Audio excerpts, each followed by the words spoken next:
Assalamualaikum warahmatullahi wabarakatuh. Halo guys, gimana nih kabarnya? Semoga sehat selalu ya. Kembali lagi di YouTube channel saya, Karina. Di sini saya akan mereview tentang keterampilan membaca, yaitu tentang meningkatkan sikap kritis dalam membaca. Jangan lupa ditonton ya teman-teman. Pengertian membaca kritis. Pengertian membaca kritis terbagi menjadi dua, yaitu yang pertama membaca kritis secara umum dan yang kedua membaca kritis menurut para ahli.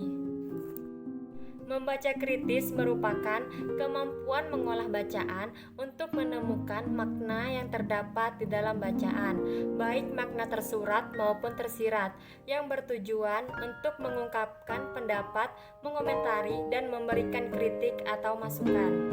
Adapun teknik membaca dengan melihat motif penulis, kemudian menilainya.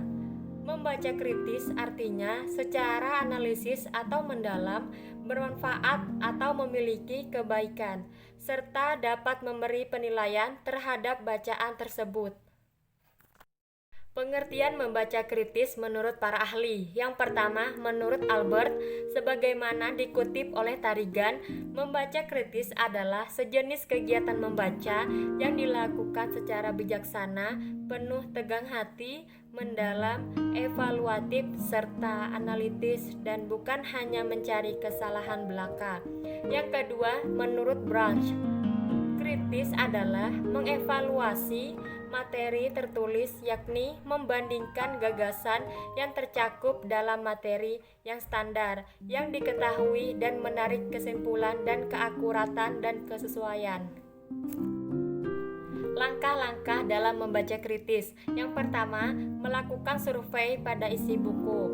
Langkah awal yang harus dilakukan, membaca terlebih dahulu bahan bacaan secara sepintas pada bagian tertentunya saja.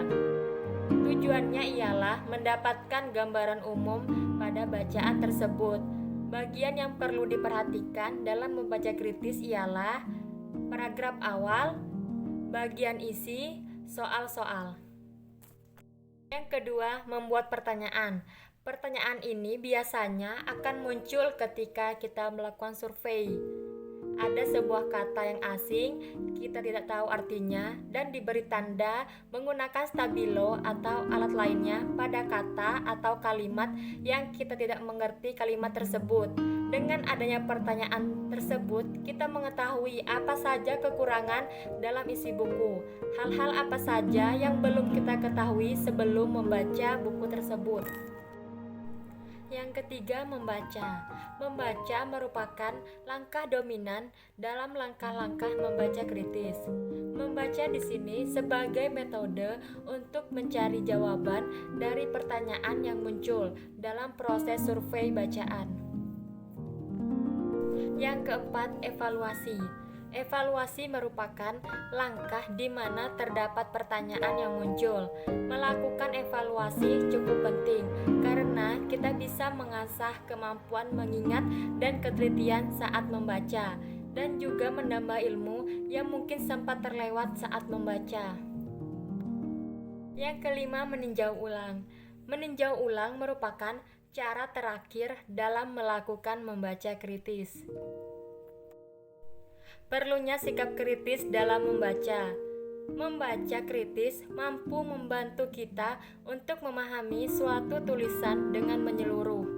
Dengan membaca kritis, kita bisa melatih diri untuk mengenali tujuan isi penulis, mengenali bias-bias yang muncul dalam tulisan, dan memahami nada atau arah emosi yang ingin dimunculkan oleh penulis. Bagi pembaca kritis, tidak setiap teks mengandung nilai makna pengetahuan. Pembaca kritis dapat mengidentifikasi pola-pola yang muncul dalam tulisan, baik itu informasi, nilai, asumsi, dan bahasa yang digunakan.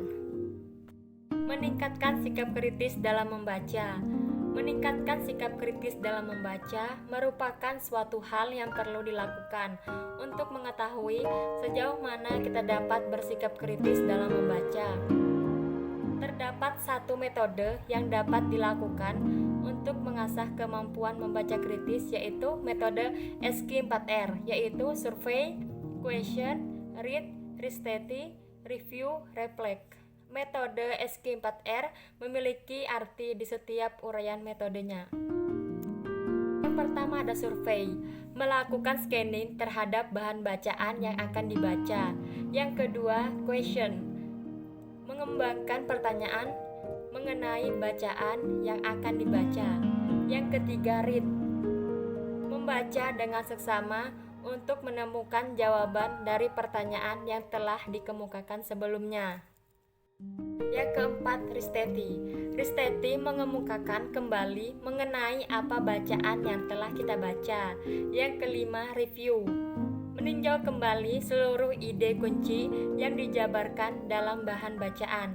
Yang keenam, reflect, tahap terakhir, merefleksikan apa yang telah dibaca. Terima kasih sudah menyaksikan video review kali ini dari saya, Karina. Jangan lupa di like, komen, dan subscribe ya teman-teman. Wassalamualaikum warahmatullahi wabarakatuh. Sampai jumpa.